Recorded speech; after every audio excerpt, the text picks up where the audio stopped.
Hey guys, we're super excited to be here at the LA Fit Expo. It's our third year in a row. And what we're going to be doing today is we're going to be launching the Tasty Pastry. It's a low-carb Pop-Tart. It's got 3 to 4 grams of net carbs. And we love this show. This is our best place to be in LA.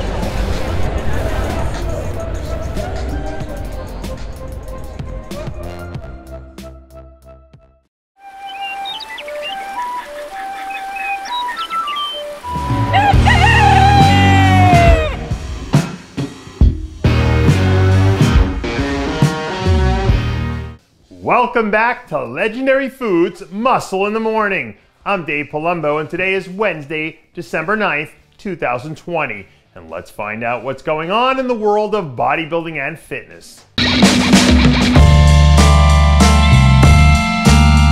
Ladies and gentlemen, it's that time once again. Welcome back to Recap Wednesday.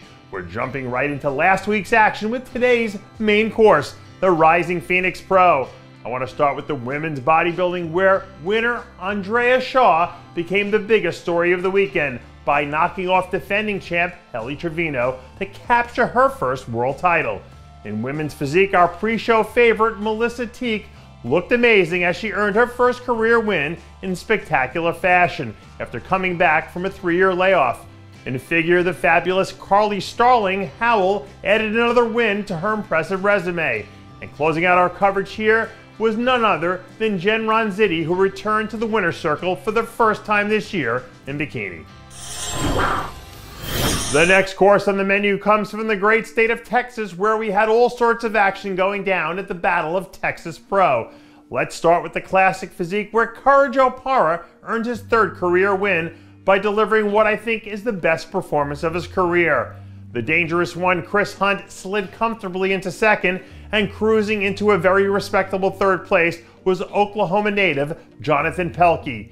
In the bikini division, it was all about 3-time Olympia champ Angelica Teixeira, who ran away with this one right from the gate, as she established some momentum heading into the Olympia, which is only a few days away now. 2nd place finisher Jimmy Marley looked as good as I've ever seen her, and closing out our top 3 coverage here is emerging 2nd-year pro Hannah Ramfrez.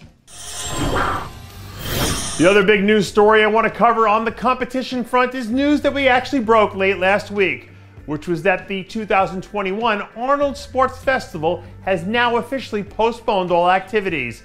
As of this morning, there hasn't been any news information released from Arnold and company about whether that means they won't be holding the Arnold Classic in March, but at this point you'd have to assume that it's a likely possibility, at least for now.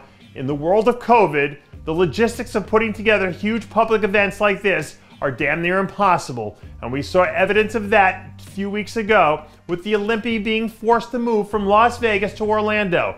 It's still way too early to understand how this will all impact the shows and promoters and the athletes for the 2021 season, but after January, I think we should be prepared to start having this conversation.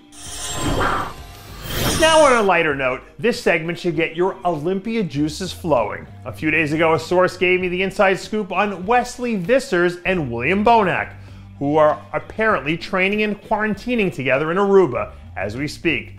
Last week, Wesley and William flew into Aruba together with the intention of riding out their 2-week mandatory quarantine period together before they hop on another flight to Orlando for the Olympia weekend.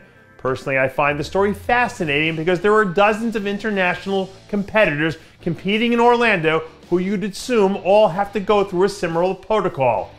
Training, dieting, and flying is usually hard enough during these last 2 weeks, but having to quarantine in another country adds a whole new element that I know hasn't even been considered before. The stuff you have to think about heading into this year's show is hard to wrap your head around, but I know we'll all be that much more thankful as we're watching it all happen, because we should know by now that you can't take anything for granted, not in this world. And that does it for yet another edition of Muscle in the Morning. I'm Dave Palumbo, reminding you to always be true to your passions, and make sure to follow us on Facebook, Twitter, and Instagram.